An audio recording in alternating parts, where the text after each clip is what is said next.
Hello and welcome to Factually. I'm Adam Conover. Thank you so much for joining me on the show again. On the show this week, we're talking about hacking. You know, it's easy to imagine that hackers, real hackers, are doing something super high tech. And the movies of the 90s literally trained me to think this. You know, hackers were people who looked like they were in the Matrix, who banged out code to their keyboard until the screen changed from red to green and went boop, boop, boop, boop, boop. And then they said, "We're in." Now, this is obviously not how hacking actually works. What hackers actually do is they find the weakest point in any system and exploit it. And the weakest point is probably not some snippet of code streaming down a screen in some 1997 hacker dungeon. The weakest point in a system is probably you, or at the very least, another human, not a piece of technology. You know, there's a famous case that the tech reporter Matt Honan wrote about in Wired about a decade ago. Hackers phished partial credit card info from an Amazon tech support customer service representative. And then they used that information to contact an Apple tech support representative, and that person gave them his iCloud account and the keys to the kingdom. It wasn't a matter of computer engineering that let them in. It was social engineering, figuring out what to say to the actual humans who controlled his accounts. And that is bad news because it means that you are vulnerable to being hacked. 880,000 people were the victims of cybercrime last year to the tune of $12.5 billion. And that is not something you can fix with just, better encryption or yet another high-tech device. Those things can help, but the real problem is people. And there is no way to make people perfect, clearly. I mean, just look at us. So, what do we do? Well, we have an incredible guest on the show to talk to you about that today. But before we get into it, I want to remind you that if you want to support this show and all the conversations we bring you every week, you can do so on Patreon. Head to patreon.com/Adam Conover to chip in and get every episode of this show ad-free. And big reminder, my new stand-up special, Unmedicated, is out now on Dropout. Head to dropout.tv to subscribe and watch it. It's a brand new hour of stand-up comedy, some of the most personal comedy I've ever done. I would love for you to see it. Dropout.tv to watch. And if you want to see me do stand-up on the road, I got brand new material. I'm touring all around North America. Coming up soon, I'm heading to Baltimore, Maryland, Portland, Oregon, Seattle, Washington, Denver, Colorado, Austin, Texas, Batavia, Illinois, San Francisco, California, Toronto, Ontario, Chicago, Illinois, Boston, Massachusetts, and Providence, Rhode Island. Please come see me, adamconover.net, for tickets and tour dates. And now, let's talk about hacking. To talk about the threats that we all face and how to protect ourselves against them, we have the perfect guest on the show today. Rachel Tobac is an ethical hacker and the CEO of SocialProof Security. She is an absolute expert in the field. I cannot wait for you to hear this conversation. Please welcome Rachel Tobac. Rachel, thank you so much for coming on the show and welcome. I'm excited to be here, Adam. Okay, so let's say I'm a hacker. I'm looking at the big juicy accounts of semi-famous comedian Adam Conover. I want to post some spam. I want to sell people some crypto. This guy's got a TikTok. He's got a YouTube. He's got a Twitter. How do I hack him? Please give my listeners instructions on how to hack me. Okay. Yeah, I got you covered. All right. So if you're a hacker and you're listening to this, you want to hack Adam, here's what you're going to do.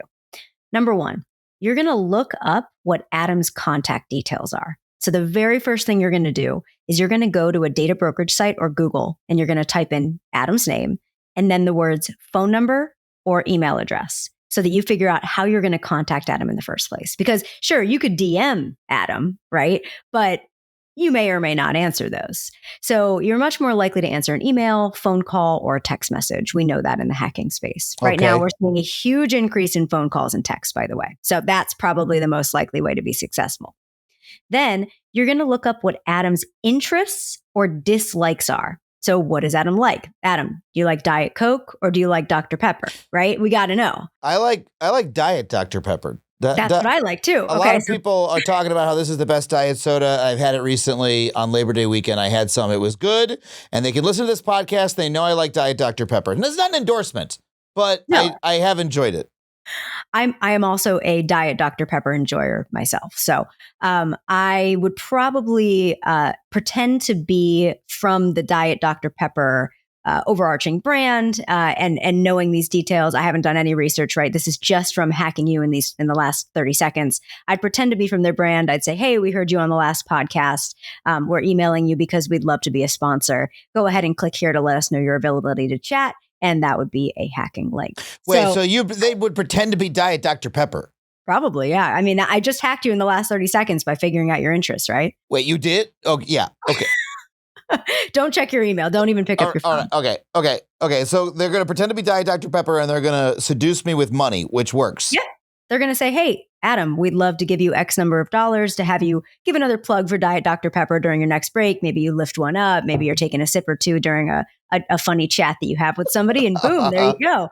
And so that's the way that we hack people. We figure out what do they like, what do they dislike, and when we pretend to be those things to you.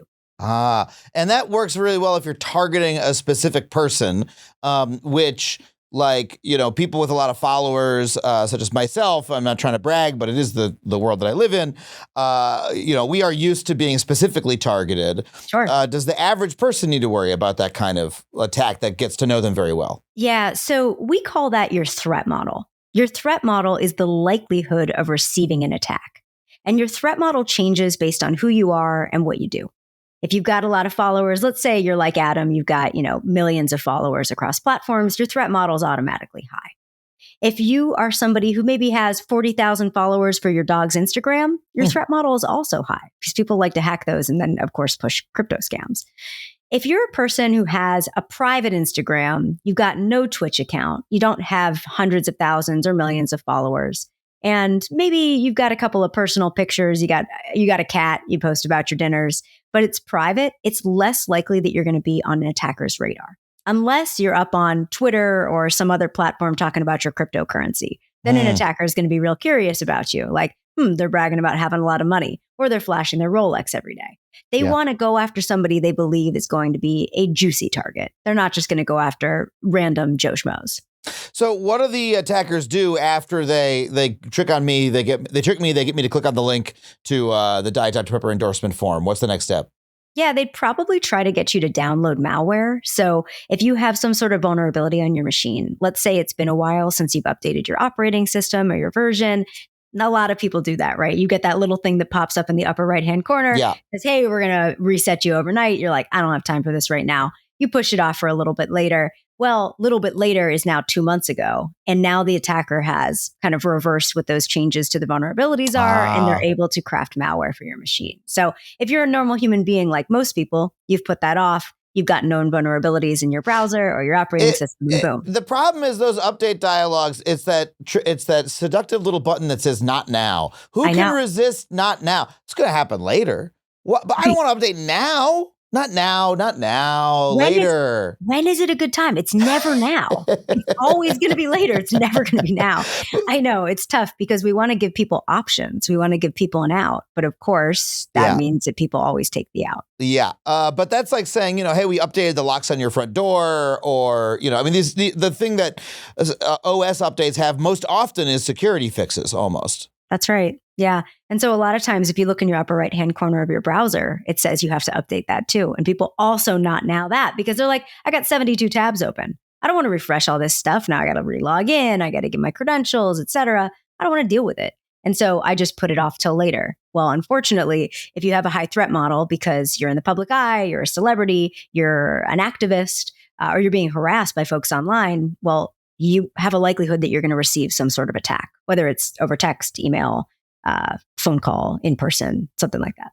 Now, I can imagine that, hey, I'm too smart to fall for a fake Dr. Pepper who tells me Dr. Pepper is telling me to download an application. I'm like, I don't think Dr. Pepper needs me to download software. I do feel that I would be too intelligent for such a thing. Maybe some of our listeners do as well. Is that a dangerous way to think, that you're too smart to get scammed? I think it is, unfortunately. Now, the thing is, you are smart, Adam. And so there is a likelihood, you're welcome. There is a likelihood that you would catch a lot of these attacks. But an attacker who is persistent, we call this an advanced persistent threat, APT, in case you want to drop that fun knowledge some other time, Dr. Pepper, those types of attackers, they're going to try 10 times. You're going to catch them 9 times. You're not going to catch them that one time, right? Mm. And so they're going to also be smart because remember, these criminals do this for a living. They know what they're doing. They know how to trick people. So they might pretend to be Dr. Pepper and they might say, hey, we want you to do the sponsorship deal. Go ahead and give us your availability. It looks like a link to sign up to give availability and boom, you're hacked there. They're not going to ask you to download an app because that's just too much work. So they want to make it easy for you. Another thing they might do is they might give you a call or they might call somebody that has your data. So like an agent, an assistant, something like that, and try to get to you from there. So yeah, all the people in the room with you right now should be sweating too. It's not just you, it's the people around you, right? And so a lot of times when I'm hacking an executive or somebody with a really high threat model, I'm not actually targeting the executive directly. I'm targeting their executive assistant. I'm targeting the person who's setting up their calendar. Right. The person who is probably a little bit younger, probably not that feeling threatened themselves because they're a little bit more anonymous than maybe the person who's being hacked. Right. So maybe their guard is down a little bit. It's not their own information and they're used to fielding incoming. And maybe they get yelled at if they let an opportunity go by. Like, what? You let Dr. Pepper go? And so they tend to be perhaps a little bit more easy entryway. That's exactly right. And you have to really think about what is the relationship we have to the people that we work with. If we've set up a relationship where people are like, oh, I'm really nervous if I don't get back to Dr. Pepper within 30 seconds, this person's going to be mad. Mm-hmm. Well, they are in an increased position to get attacked and tricked because their guard is already very stressed out and they feel like they have to respond to things immediately. And those are the types of folks that are the easiest to hack, which just goes to show that under capitalism, a lot of people are going to get easily tricked because we have this pressure of responding immediately. So setting up natural opportunities for people to verify identity, including you and your whole team, makes the relationship safer for everybody and more comfortable. And I'm sure that that's what you do. I've also seen, hopefully I don't think I have anybody who I work with right now who's able to get scammed on my behalf. Hopefully I do have a good relationship with anybody in the future who normally I'm the stupid person. I'm in charge of making my own mistakes. But I've also noticed that even just the garden variety spam emails that try to scam you have gotten a lot smarter. I remember the first time I got an email that told me, we have successfully charged you for, a year of Norton LifeLock or whatever. I don't know why it's Norton LifeLock. It's particular. It always is. And they said, we charged you for this and it's $500. And if the charge is erroneous, please call us.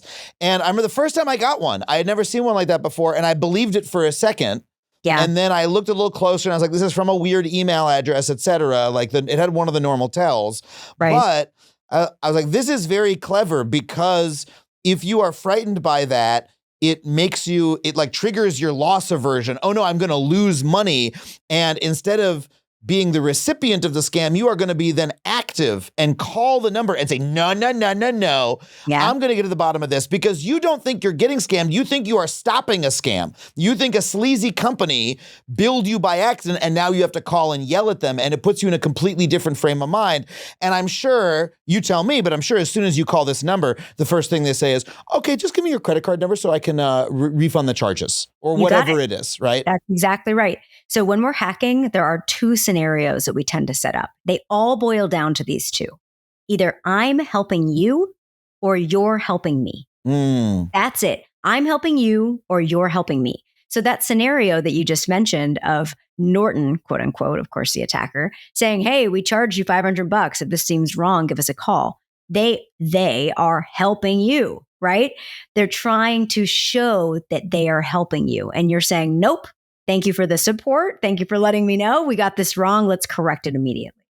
And so oftentimes we'll pretend to be from your bank. So let's say you use Wells Fargo or Chase. I don't actually know. I haven't hacked you, Adam. I'm not going to because you haven't given me your consent and I'm an ethical hacker. But let's say you use one of those. You would get a phone call and they would pick the I'm helping Adam scenario. They say, hey, we're with loss prevention. We see there's a charge in Illinois for $500 at Best Buy. Is this you? And you say, no, that's not me. And they say, okay, well, to verify your identity, go ahead and read that code off that we just texted you. Well, what's happening there? What's happening is they already got your password that's reused from another data breach. They're logging in as you. And that code that they just said to verify your identity to help you, is to steal your multi-factor authentication code. Yeah. And this is one of the number one reasons why people lose access to their bank account and funds. And once it's gone, it's gone. They're logging in simultaneously, and the code was actually sent to your phone because it's a two-factor authentication code, and they're asking you to read it back, which is why so many of those messages now come say, no one will ask you for this code or whatever over the phone. I also have to say, one of the reasons this is so successful is we do sometimes receive phone calls like this. I remember just a couple years ago, I got a call from, hey, this is Fraud Prevention Services. We detected a thing and yada, yada. Yep. And I was like, well, how do I know you're actually from my bank? Because it was an incoming call. And they were like, well, we are from your bank, or we're not. We're Fraud Protection Services. We're a different company. And I was like, well, can I call my bank back? And like, can we hang up and can I call the bank? And they said, no, because we're not actually the bank. We're this different company. And it was legit, but I had already had my sort of, antenna up because I had received an incoming call, knowing that like that's a reason to be suspicious because I didn't initiate it myself. And so like, how much are these, are the companies that we're interacting with to blame for not having good security practices themselves? Yeah, this is really interesting. A lot of the times, the reason why people are so easily hacked is because the real interactions they have with the real companies are so hackery. Yeah. You got a real call that sounded just like a scam. How could this possibly be real? And then it ends up being real. I always just tell people, call whoever it is back at the known trusted number. So for your bank, it'd be the number on the back of your credit card. That's what I tried to do, but it was a different, that's what I was saying. It was like, that's wild. Yeah. That's my wild, memory. That's real. It was a couple years ago, but that was my memory. Maybe that was me calling you, Adam. We don't know. Folks, our partner for this week's episode is Delete Me. It's a service I have been using for ages, and I am so excited to tell you about it. How much of your personal info do you think is floating around online? Maybe you've got a public social media profile or an email out there, but that's it, right? Wrong. There is actually a mountain of your personal data being bought, sold, and traded by data brokers. Stuff you never meant to be public, like your home address, phone number, and even the names of your relatives.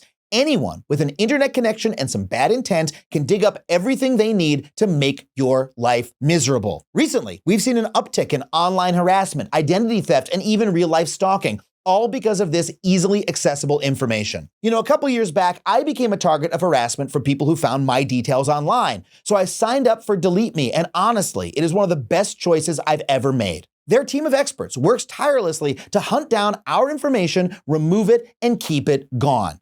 You, your family, and your loved ones deserve to feel safe from this kind of invasion of privacy. So, do yourself a favor. Check out Delete Me, not just for your security, but for your friends and family too. And guess what? You can get 20% off your Delete Me plan when you go to joindeleteme.com/Adam and use promo code Adam at checkout. That's joindeleteme.com/Adam, promo code Adam.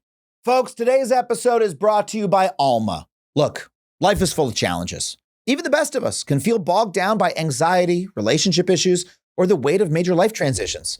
And, going it alone is not really a great strategy. I cannot recommend it as someone who's tried a little bit too much to do so.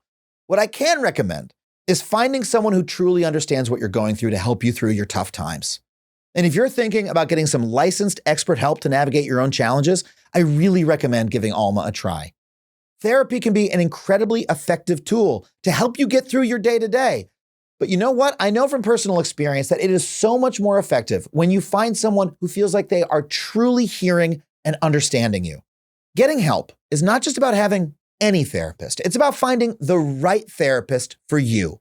And that is exactly what Alma helps you do. You can easily browse their directory and filter to find a caring person who fits your needs with preferences like gender, sexuality, faith, and more. Alma is also designed to help you find a therapist who accepts your insurance. Over 95% of therapists at Alma take insurance, including Aetna, Cigna, United Healthcare, and others. People who find in-network care through Alma save an average of 77% on the cost of therapy. And getting started is effortless because you can browse the directory without having to create an account or share any payment information. Plus, you can book a free 15-minute consultation call with any therapist you're interested in. It's a perfect way to see if they're the right fit for you so you can find someone you really click with. Alma can help you find the right therapist for you, not just anyone. So if you want to get started on your therapy journey, visit helloalma.com/factually to get started and schedule a free consultation today. That's helloalma.com/factually. You know, folks, we're in the middle of election season, and if you're anything like me, you've likely been pulling your hair out and lamenting, why does it feel like American democracy is unraveling before my eyes?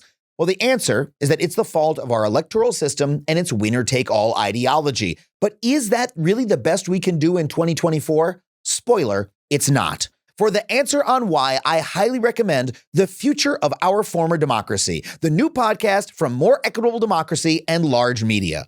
Hosts George Chung and Colin Cole dive into the fascinating history of Northern Ireland, exploring how they reformed their political system to overcome deep divides and ensure more equitable representation. Each episode takes a closer look at why the U.S. could learn from Ireland's journey and how a system like theirs might help us break free from the chaos of our own elections. If you're curious about how another country's experience can offer fresh ideas for our political future, check out their debut episode. So don't miss out. Follow The Future of Our Former Democracy on Apple Podcasts, Spotify, or wherever you get your podcasts. And hey, tell them Adam sent you. Did you know that learning actually makes a sound? It's true. Listen. That's the sound of you mastering a new language with Babbel. Learning a new language can be one of the toughest yet most rewarding challenges out there. So if you're ready to dive in, make sure you're using the right tools to get the job done.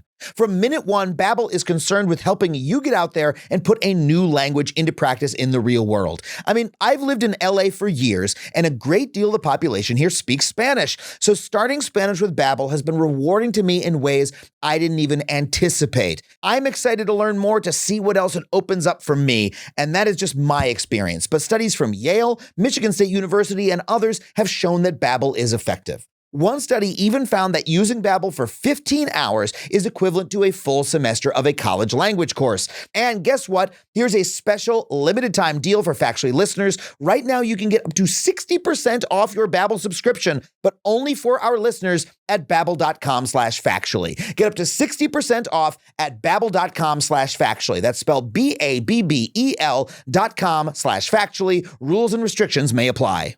So in video games, there's this thing called min-maxing. I'll spare you the technical definition, but it's all about putting your effort in the right place to get the optimal results. Well, you know, I found that kind of thinking helpful in real life too. I used to think of shopping for groceries, picking up dog treats, researching products that are gluten-free for my partner, and being mindful of taking care of my health as separate, discrete tasks. But when I realized that I could get all of these done just by shopping at Thrive Market, it felt like I'd found a way to game the system. Now I do all of my grocery essential shopping with Thrive Market. I get my jovial gluten-free pasta for my partner, Shameless Pets dog treats for my dog, all the health-conscious goodies I like to enjoy for myself, and I have them delivered straight to my doorstep. And as a Thrive Market member, I save money on every single grocery order. On average, I save over 30% every time. They even have a deals page that changes daily and always has some of my favorite brands. Best of all, when you join Thrive Market, you are also helping a family in need with their 1-for-1 membership matching program. You join, they give. So join in on the savings with Thrive Market today and get 30% off your first order plus a free $60 gift. Go to thrivemarket.com/factually for 30% off your first order plus a free $60 gift. That's THRIVE market.com/factually. You know, listeners of Factually know that I take health seriously. When people ask me for advice on diet, exercise, or achieving a target body weight, my first recommendation is always to consult a doctor. And that is why I'm happy to recommend today's sponsor, Mochi Health. Mochi offers safe and affordable weight loss programs that also treat that process with intelligence, care, and respect. And Mochi provides you that support by connecting you with real doctors who can offer you real medical advice and prescribe science-backed medications like GLP-1s if you and they decide that that is what is right for you. Plus, you will work hand in hand with registered dietitians to achieve sustainable results. Whether or not you have insurance, Mochi is affordable, accessible, and offers the peace of mind that comes with using FDA-approved, science-backed medications under the guidance of real doctors. So, if you are ready for a sustainable, supportive weight loss journey, visit joinmochi.com and use code FACTUALLY to receive 40% off. That's code FACTUALLY at joinmochi.com. Also, in terms of these companies, though, like how common is it for the customer service person to get socially engineered in this manner, to get your information not from you, not from your assistant, but from the company itself. Yeah. So I think what you're referring to is the customer service agent picks up the phone, right? And I say, "Hi, this is Adam. I need to change my email address and phone number on the account. I'm trying to take over your account," by calling them, right? Well, it's so easy to do. I can very easily do what we call spoofing, make my caller ID look like it's calling from a number that it's not. All I need is an app available on the App Store. It costs less than $1 per call. And I can go ahead and show your phone number, which again, I can find on Google or through a data brokerage site, which is why I recommend taking those details down. And I can pretend to be you. I can call them. And a lot of times, think about how they verify your identity. Think about the last time you called support. What did they ask you? Mother's maiden name, date of birth, address you grew up on, last email 4 address, digits of the social. last 4 digits of social. And unfortunately, a lot of that stuff is available on data brokerage sites or it's available in a breach. And so I can verify through what we call knowledge-based authentication, KBA, the answers to questions like mother's maiden name, last 4 digits of social to get into your account. This is why I recommend that it's really important that all the details that you can take down off the internet, do so, because it makes it way more obnoxious for me to target you as an attacker. Yeah, I mean, when I see those questions on a site where it's, it's some bit of personal information, they all seem totally flawed to me. Like there's mother's maiden name or address or first job you had. That could all be publicly available information. Then there's like there's like preference-based ones, like childhood best friend or what's your favorite brand of whatever, which could be available, but also it could change over time. Yep. And then there's some just have like completely bizarre. I believe it was United.com. I was creating an account there once and their questions were like, what is your favorite sea creature? And then it was multiple choice. And it was like, there were 100 different sea creatures. So it was like sea urchin, abalone, dolphin. And I ended up choosing like favorite sea creature, abalone. Don't say it. I don't give a shit about my United account. That's not my main airline. And I'm not going to tell you which one is. But it was also like, what is your favorite it was, what is your favorite thing to read? And then the choices were like books, newspapers, magazines, or websites. And I was like, how would I even remember what I put? Like websites is the weirdest answer to that, I enjoy reading websites. But that's a bizarre, what security professional designed this quiz? It was like a bad BuzzFeed quiz. I love a good website myself. I love reading websites, but I just don't think I would put that as one of the questions. That's a problem, right? KBA, knowledge-based authentication, is just inherently easy to crack because there's a few options. You can sometimes guess them right, or you can figure that out. There's someone's Facebook, Instagram, LinkedIn. A lot of times people are putting quotes up on their Instagram and it's from a specific book. And of course, I know that that's their favorite book and I can answer that security question, right? So it's one of those things where I recommend people move towards MFA, multi-factor authentication, like a code to your email or phone, rather than KBA, like mother's maiden name, email address, your most recent address that you lived at, which I can easily find for you online. And is multi-factor, authentication really that powerfully secure? Because a lot of times, it seems very rote. You hit the thing, it like sends to your text. Like at this point, like Mac OS like does it all for me. It just like automatically fills the thing in. Like it sort of seems like the edges have been so smoothed off of that experience that I don't know. It doesn't give me the same like halo of security that it used to. What do you think? Yes. So we know that SMS-based multi-factor authentication, like that code that comes to your text message, we know that prevents the majority of attacks. So unless you've got somebody who's really gunning for you and they want to do what we call a SIM swap, where they contact your telco pretending to be you, gain access to your phone number, and in turn gain access to those codes, it's going to be hard for that to be hacked. So about 75% of attacks are going to be blocked through your SMS two-factor. That's pretty good. Now, it's not the best of the best. I'll keep telling you more.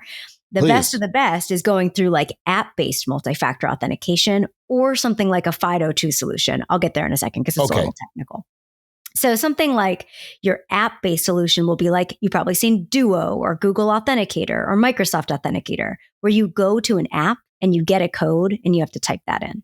that's going to be a little bit harder to hack because I can't just contact your telephone provider, pretend I'm you, and then siphon out all of those codes on my own. I actually have to trick you into providing the codes for me, which is something that I can do, but it's a little more, it's a little harder to do because I have to actually trick a person like you who might be a little bit more savvy than somebody who doesn't exactly know what I'm trying to do with the SIM swap, right?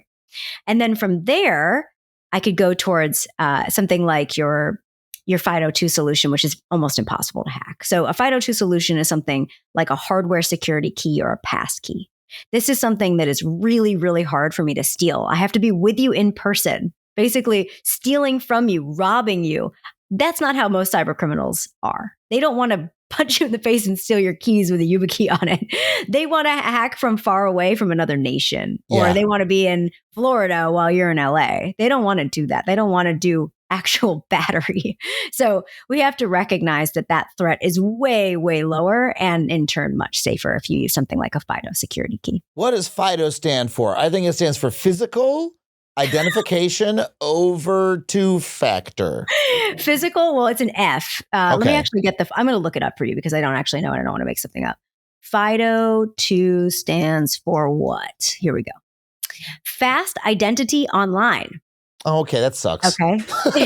That's, I'm sorry. What? Here's the thing. We're going to come up with Fast Identity Online. Is it 1998? Like, what is this? Maybe that's when it was created. Fast Identity. Oh, wow, it's online. Wow, very, very high tech. Let's come up with something better. So FIDO stands for... Now that I know it's Fast Identity Online too. Well, here's my problem with these solutions, though, is like I use that form of two-factor, the one-time password that is made by an application that I have. I use 1Password. I've been using it for years. It's very effective, but it's difficult to get the one-time password set up. Like I create an account on a new service, and it says, okay, create a one-time password. Open your Google Authenticator. They always tell me to use Google Authenticator. I have never used Google Authenticator. I don't even know how to get Google Authenticator. I don't use Google products. So I have to know that when they say Google Authenticator, it means 1Password. And then it usually wants me to like scan a QR code, but not with my phone. It's like I open 1Password and 1Password can scan the QR code in a separate window, and then it creates, and then it wants me to test it out. And this is something I can do because I've been, using computers at a sort of relatively high level since I was like 15 years old. I would not, ask my grandmother to do this, right? Or frankly, a lot of my friends. And so this is a lot to ask of people to get this, to get the best form of security, right? Not, let alone having a hardware key. Like, I know that is the best form of security. I haven't even looked into how to do that. Yeah, it does take a level of digital literacy to be able to accomplish, especially what you're doing, where you don't use the standard kind of Google Authenticator, Microsoft, or Duo, and you're moving towards something in 1Password, where some people are like, I don't know how to get there because it's not the thing that the app is telling me to do. Yeah. So when you've got folks who don't feel comfortable with the digital tools that are being requested of them, I just recommend people use the tool that's going to protect most people, especially if their threat model isn't high. So if you've got a friend who's like, listen, I don't have time for any of that. I just want to try and be as secure as I can without extra work. SMS two-factor for the majority of the population, your grandma, your friend who does van life and goes on the internet once a week, when they get access in a coffee shop, they don't need to worry about all this. Just do SMS two-factor. I am all about harm reduction. So making sure that people have access to the tools and digital literacy that matches their digital literacy, as opposed to telling everyone that a one-size-fits-all solution makes sense, because it doesn't. I would not recommend your grandma get a YubiKey. I don't. I recommend that most people who have high threat models do, that have the digital literacy to support it. But this is a problem, though, because I've read that, SMS two-factor covers a lot of people, but it is not the most secure option. But there is this literacy problem. And so now there are other solutions as well for logging in, which have made the entire logging in process feel more chaotic because now there's so many different ways to do it. There's logging in via like Apple ID kind of thing. Like you go and passkeys. Passkeys. Okay. Oh, yes. Is that a form of passkey when it says log in via your Apple ID? Well, so the thing is, I don't know exactly what it is you're seeing. So I don't want to tell you it's a passkey when it's not a passkey. Sometimes you're going to see something that allows you to log in with another form of authentication. And right now they are seeing that there's a big increase in passkeys being used on consumer grade sites. So I think what you're referring to is a passkey, and that's great. That is a FIDO2 solution. It's much harder to hack. So that's great. But I don't know if that's what you're referring to. That could also be someone trying to steal your password and your Apple ID. Oh, shit. Wait, hold on. Hold on a second. I go to a website and it says create an account, and it's like you can either put in a username or password, or you can just click with your Apple ID. It'll do like you'll do Touch ID on your Mac or Face ID on your iPhone. That's a passkey. Okay. Okay. Yes. We like that, Adam. Don't think you're getting hacked with that. Okay, good. Got it. Okay, that's good to know. So that is more effective than these other solutions, that form of login. It is. It's much harder to hack. And so most people, if they have a long random unique password to secure their Apple ID and they've got multi-factor authentication on there and it's hard to gain access to that, it's going to be really cool because it ties it to your device, the device you already trust. It feels natural to show your Face ID. It's something you already understand and don't have to really think about, right? So it's like a lot easier for people to get a higher standard of security without having to think about, what are you talking about? What app I have to download? Where I have to scan? But it's still, okay, it still has this problem where we've created this immense usability and security problem for people, because I think about it going, all right, if I start logging into everything with my Apple ID, well, that's fine. Now my Apple ID is the linchpin for all these other accounts. And so now that password becomes like even more important. And so now I have to trust that Apple is going to do a good job, not allow their customer service to be socially engineered, not have a big data breach. And you know what? Apple, I would say, I don't trust any company, but out of all of the companies, their privacy record's a little, it's better than fucking Google, right? And Apple's pretty solid. I think you can definitely trust that. Yeah. I mean, Apple is bigger than most countries. So like, if you're going to trust somebody, you might as well trust Apple, except that it means that Apple is more and more of an attack, target. And then also, it makes my Apple ID password all the more important to me, that I keep that safe. And so then I don't have that memorized because it's a random string of digits.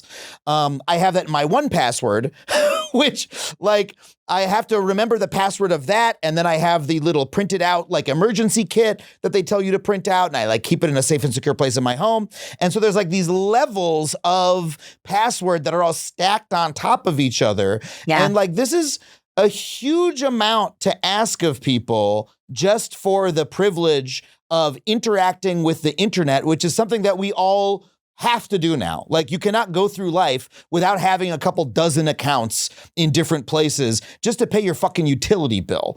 So is this not like, too much to ask of people in a way? I would say it's a lot to ask of people, which is why security is so challenging for your everyday person. They just feel like it's unfair. They feel confused. They don't have an IT person in their house. Most people don't, to say, here's how to do it. Here's how to set up your password manager. They don't even know what a password manager is. So the fact that you have a password manager, you understand MFA, you're already in that huge digital literacy position. And a lot of people just don't have access to that knowledge. So yeah, I think we're going to need some pretty intense PSAs, which is something cool that I think SZA is doing. SZA the R&B singer? No. Who she killed her boyfriend in a song. That was she's not a very secure indivital, frankly. SZA is not. She was talking about killing people. She's not the person who is in charge of talking about password manager PSAs. Okay. I'm talking about SZA, CISA, like the Department of Homeland Security. Okay. Got it. So I didn't know that they were making music, but that's fine. Go on, please. It's so funny that you say that because they actually have been making music video style PSAs. I'm not joking. You can enter that in right here and it'll be a very good way. Not joking. Okay, well, SZA and SZA should do like a collab, They should like guest on each other's tracks or something like that, That's genius. It'll help people pronounce SZA correctly too. But I mean, PSAs like that's I don't know. Isn't that kind of a half-assed thing you do when you've already made something that's too difficult to use? You know what I mean? Like that's how you cover your ass after you've already created a problem. It's one of those things that we can't blame the problem on any one entity. Yeah. Basically, the internet was started. Everybody was using AOL. It was kind of non-complex at that time, right? We all understood it was a series of tubes. We understood that. That's how the internet worked. Then from there, it was in your pocket with your iPhone. And now you have apps and you have the ability to log in with your face. And it's just kind of gotten bloated over time. So we can't blame any one organization, entity, company. It's just expanded with the way that the internet expanded. So we have to try and address it as best we can. And unfortunately, as human beings, the best we can is PSAs. Well, it's also created we rely on our accounts and on the internet and on our devices to do so much now. Like, half the time that I pay for something, I'm doing it with my phone. I was just at the airport and there's a trial program to put your ID on your phone, your California state driver's license. And I can imagine a world where, 10 years from now, the majority of business travelers, I don't even bring my wallet. I just do my my ID. That's how I get through the TSA checkpoint is, I do it using Apple Pay, right? And so we're loading more and more of our lives into these devices, which makes them bigger and bigger targets. And they get more and more complex, as you say. I think, honestly, what that tends towards is it makes the large players even more powerful. Like Apple's whole emphasis, if you look at them over the last 5-10 years, their emphasis has been on privacy and security. They're the private option. You can debate to what extent they are, but they've clearly taken that approach because they are responsible for so much. They're like, okay, we need to lock it all down. That is our new approach is everything is locked down. Even if the feds get your iPhone, they're not going to be able to read what's on it. That's how much we're encrypting everything, which is okay. That's good as a solution to this immediate problem. But then the overall result is that this one company ends up massively powerful, right? I'm so locked into the Apple ecosystem to keep all of my important shit safe that now I'm sort of stuck with them, right? Like the openness of the internet starts to break down in the face of the security threats. Does that trajectory track to you? I feel like a lot of people feel the same way. They feel locked into specific providers. They feel locked in with specific tool sets or something like Apple or a specific telco provider who has a lot of control over our digital identity and preventing fraud. So yeah, I don't blame you. I think that's a very normal feeling. In terms of how much data the average person has out there, I just saw some report that a couple billion records were leaked from what was it? It was a major organization that had tons of people's social security numbers and et cetera. You know the story I'm talking about? Can you tell me the details because I'm misremembering them? Yeah, no worries. We actually don't know a lot of the details. So a lot of it is questioned on the internet because there's so many billion lines of data that were leaked. People are like, are these the social security numbers of dead people? What's happening here? Are you breaking out address into a separate line? And that's why there's 10 records per alive person. I don't think we know every single thing about this breach yet, but we do know that the social security numbers of many Americans, if not most, were unfortunately found online. So it's scary, right? The tools that we use to verify identity really shouldn't be used like that anymore. That's why I recommend even something like your last 4 digits of your social or even your full social really shouldn't be used to verify identity. It should be something like multi-factor authentication instead. Anything that is essentially KBA, knowledge-based authentication, and easily hacked. Yeah, it seems like we are living in a world now where so much data is just loose out there. Is it even worth worrying about the data? I mean, if everyone's social security number is already on the internet, right? That's 15 years ago, that was the one piece of data you didn't want out there. Your social security number. Oh, that's very, very frightening. But now if someone asks me for my social security number, should I just be like, you know it already? You're whatever scammer, go get it yourself. Why are you even asking me? Yeah, there is some barrier to entry where it can be hard to find some of these data breaches. And to be clear, the dark web isn't super easy to search. It's not like the regular ClearNet internet where you can go on Google and find somebody's email address or phone number, right? It can be really cumbersome to try and find. And also, this stuff gets taken down, it gets moved, the feds try and take it down. So it's tough to find. It is out there. It doesn't mean that we should be nihilistic about it though. So I wouldn't go around anybody who's asking you for your social security number, handing it to them on a piece of paper. But it sort of goes to show that at this point, there's so much data that people have out there that anybody can be a target of this kind of attack. A dedicated person can find you and find your information. Yeah, I would say that with the right timing and the right pretext, which is who we're pretending to be, anyone could be tricked, including a security professional. So it's one of those things where we just have to layer a lot of different steps together to stay safe. I'm sure we'll get into all of my takeaways, but I'm not going to get into them yet. Have you ever been tricked? People try. They try all the time. They try to convince me over email. They try to trick me over the phone. I got a text the other day that was so annoying. Everybody gets those types of phishing messages. What's the most you've ever been tricked, or what's the most interesting trick someone tried to pull on you?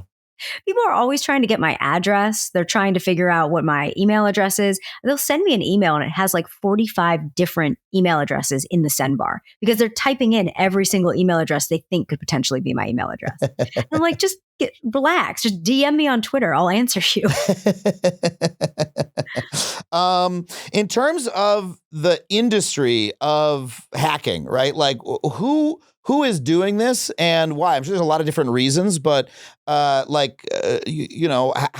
large is this problem and who's doing it? There are so many different types of cyber criminals, but the one that I find the most interesting, and it's actually the most common right now that we see in the news, is a lone wolf young person. We're talking 17-year-old from Florida, wow. 16-year-old from the UK. The Twitter hacker, the Uber hacker I think both were 17-year-old boys. So we've got a lot of minors who are out there thinking, hey, I'm not 18 yet. It's not going to be that big of a deal. It's not going to stay on my permanent record. I'll go ahead and try and hack a company for clout. And it's interesting because a lot of the times these people, we think of nation state actors, right? We're like, oh, was this North Korea doing this? No, it was a 17-year-old in Florida who was bored, who just wanted to they wanted to feel cool. They wanted to talk to their friends on Telegram or on a forum and say, I did it. It's really that simple. And honestly, sometimes we're lucky that it's those people who are actually the ones that are successful and that are in the news. Because if it was not a 17-year-old from Florida trying to gain access to the DMs of former President Barack Obama, we'd probably have bigger problems on our hands. But it's just a 17-year-old who's bored, wants clout, and tries to push a crypto scam and makes $150,000 and then goes to jail for the rest of his life. I don't know what to tell you. It's the same thing over and over again. Wow. I understand when you're that age, it's like that, any lock looks like it would be interesting to pick. So a lot of them are just doing it for fun, or how much are we? How do we tell the difference between someone who's doing it for fun and an actual online crime ring of some sort, right? Because that must exist as well. Oh, 100%. You've got your ransomware gangs, essentially. You think about how crime works on the street, right? You've got gangs, then you got lone wolves who just want to punch you in the face to take your phone. There's all different types of criminals, and that exists online as well. So yeah, your ransomware gangs, oftentimes they're funded by nation states, and they're very capable. And you don't know that they're in there until they brag about it and tell you. That's the thing. Ransomware gangs funded by nation states. Nation states such as, are there examples of this? Because you hear about it, but it often seems a little bit difficult to trace back to the source, right? Yeah, attribution's really hard, but sometimes they'll brag and say we're from Russia or we're from North Korea. So we sometimes take them at face value. But I remember, this was like 10 years ago now, but the Sony hack where Sony Pictures was hacked by a group that claimed to be associated with North Korea, and they were mad about the Seth Rogen movie about Kim Jong-un, right? But at the time, I saw a lot of skepticism about whether this was actually North Korea, because they were writing a lot of we revere the great leader in English, in a way that you would think an American would maybe just pretend to be a North Korean. And then also they were releasing all of Sony executive Amy Pascal's emails with George Clooney, which if you're North Korea, why do you give a shit? It seemed to be taken at face value that yes, of course, North Korea hacked Sony because they were mad about a movie, until you thought about it and you're like, wait, is that what happened, or was somebody using that as a cover to have fun, or what? I don't even remember how that story ended, but it's to the point that attribution is difficult, right?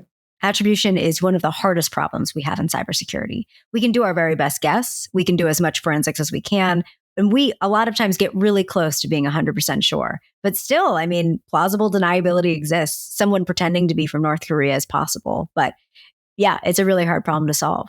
Or North Korea paying some group of people who are then but they're not North Koreans. They're freelancing a little bit. Like it can be murky, like what actually happened. That happens all the time. I mean, we just have a news story that's going live this past week about Russia paying some influencers in the US. I think it was with Tenant Media, and they were paying them hundreds of thousands or millions of dollars to kind of push specific talking points.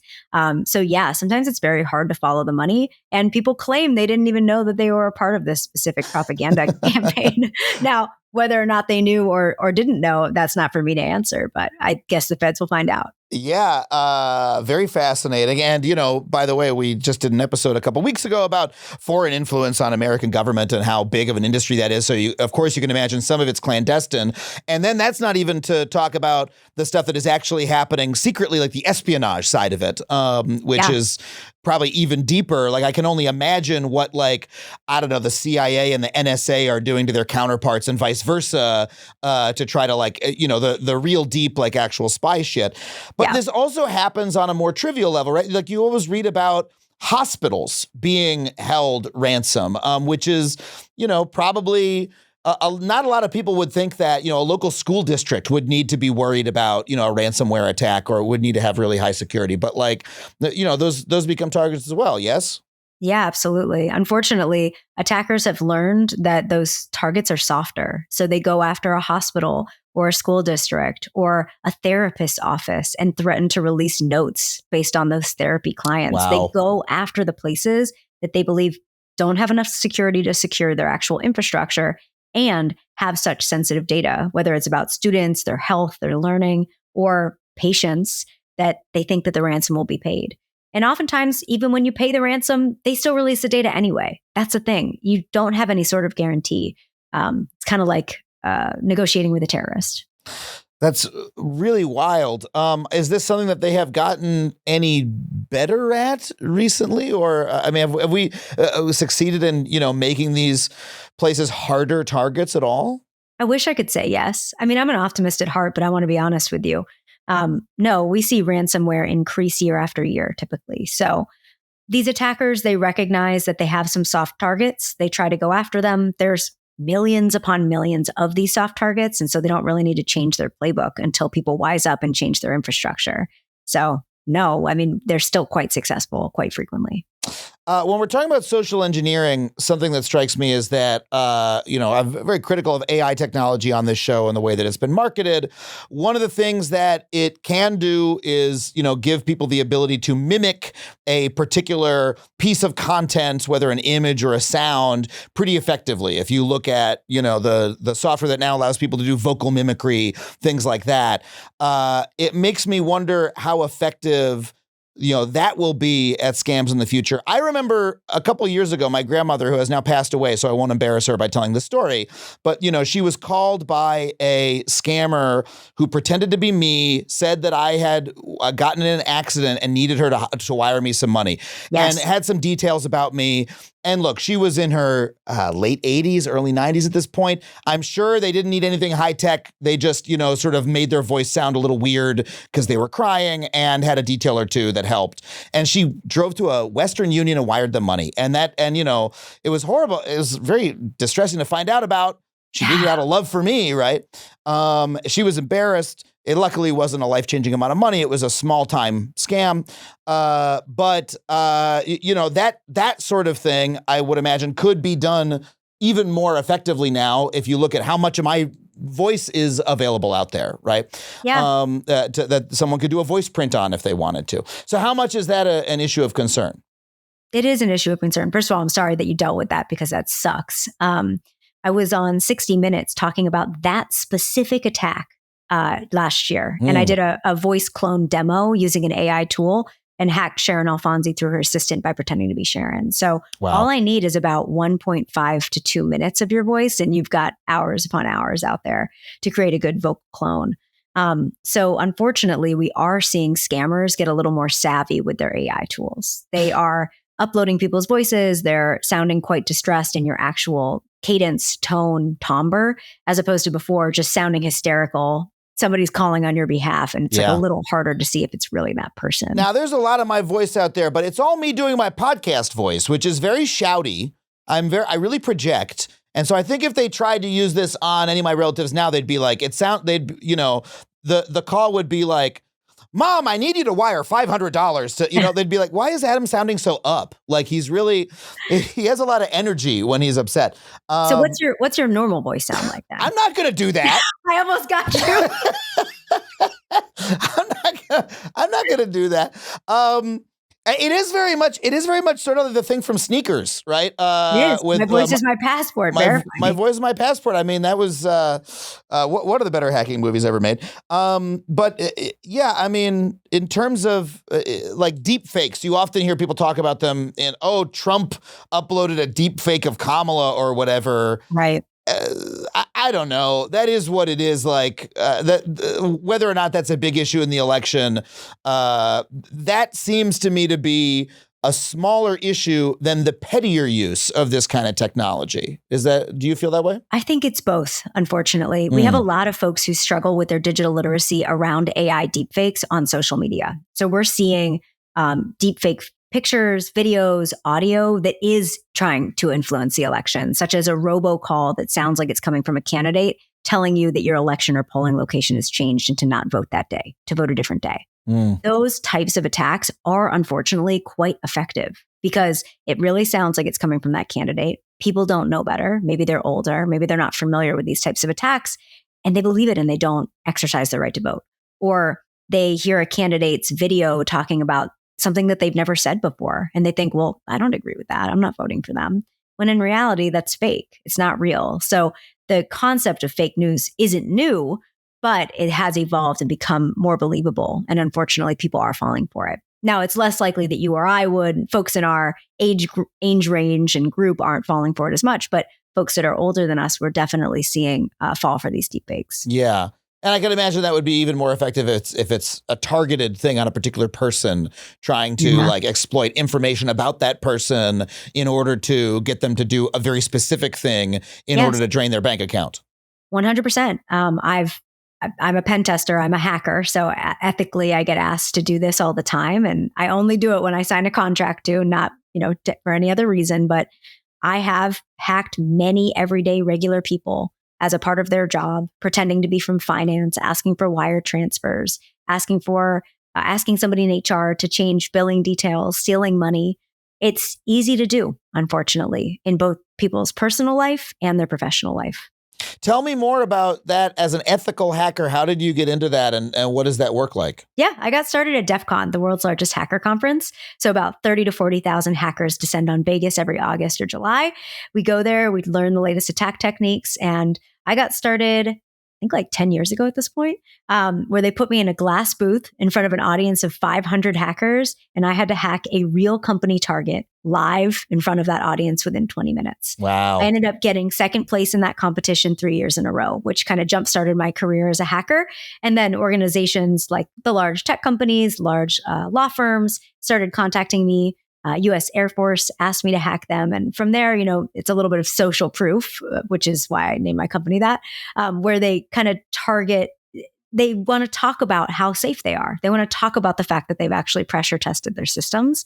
And they do that and it kind of just spreads from there. I wish we had opened with that anecdote. That's really cool. What did you find from that corporation in 20 minutes? Like what does hacking entail? And what is the audience looking at? They're looking at, I assume, a screen share of some kind on a monitor? Yeah. So everything, we try to not go too deep and actually touch infrastructure. So what we do during the competition is demonstrate how elicitation works.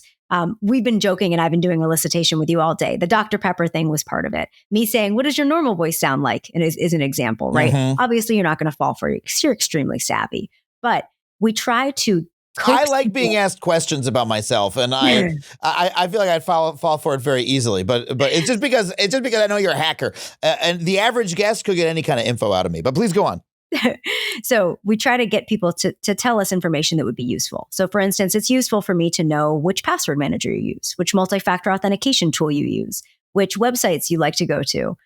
If I know those specific sites, I can craft my phishing attacks or my malware to work on your specific machine. So getting people to say, oh, I use the Apple ecosystem. Well, now I know I have to use Mac based exploits, I'm not going to be able to attack you on a Google based device or Android phone, right?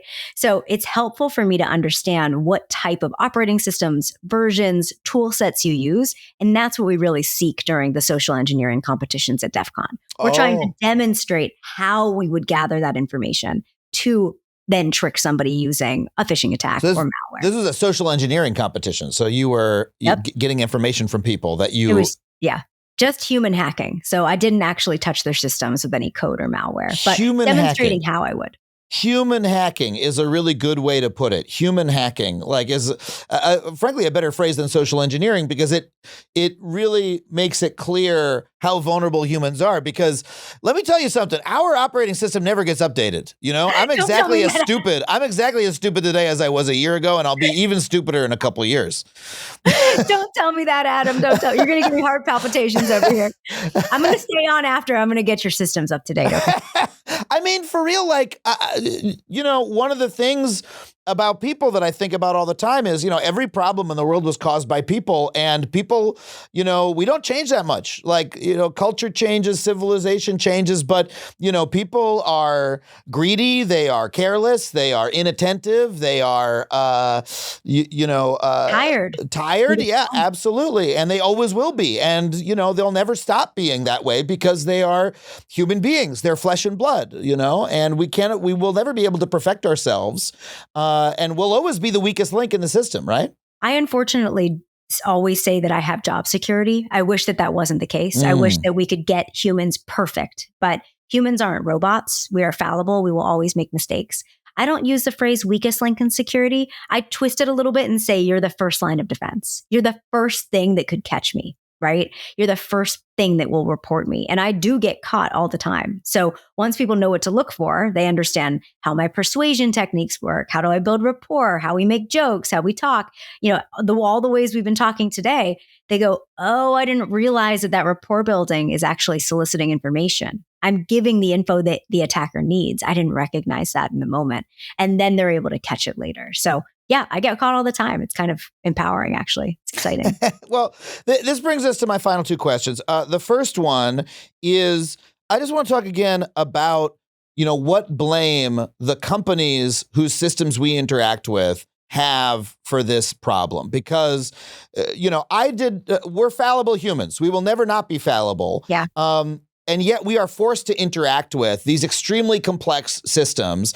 And, you know, the burden is on us to freeze our credit file, to pick a good password, to use a password manager, blah, blah, blah, blah, blah. We didn't ask to be working with all these insecure systems, right? And half the time, you know, I just went and refroze my credit files the other day.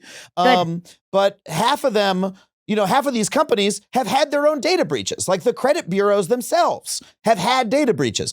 You know, the customer service people at these companies are hackable. Et cetera, et cetera. And so, I mean, how much is this a problem where humans need to do better about being secure on our ends? But how much is it, you know, the companies themselves that, you know, need to be held responsible for creating A, systems that require such great security, and B, for creating security holes that are constantly being exploited? They're never punished when they when they leak all of our private data, are they? Well, they get fines, which are essentially a slap on the wrist. But no, I would say that you're right, that we have to hold the companies that we trust with our data to a higher standard.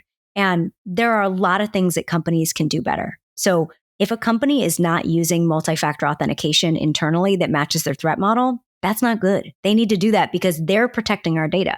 We have to protect our data with MFA, and they have to protect our data with MFA for their internal credentials too. If they're not using password managers, and most enterprises aren't fully using password managers across the board yet, they have to make sure that they're doing that. They've got to make sure that they get their employees' information off the internet. They've got to remove their personal details. Otherwise, they're just going to get hacked personally, which will probably affect their work life as well because they're reusing passwords. And so there's so many things that organizations have to do that mimic what we have to do in our personal lives that we need to hold our organizations to a higher standard for. So I think you're exactly right. People have to take all of these actions, and the workplaces that we are entrusting with our data essentially have to do this as well.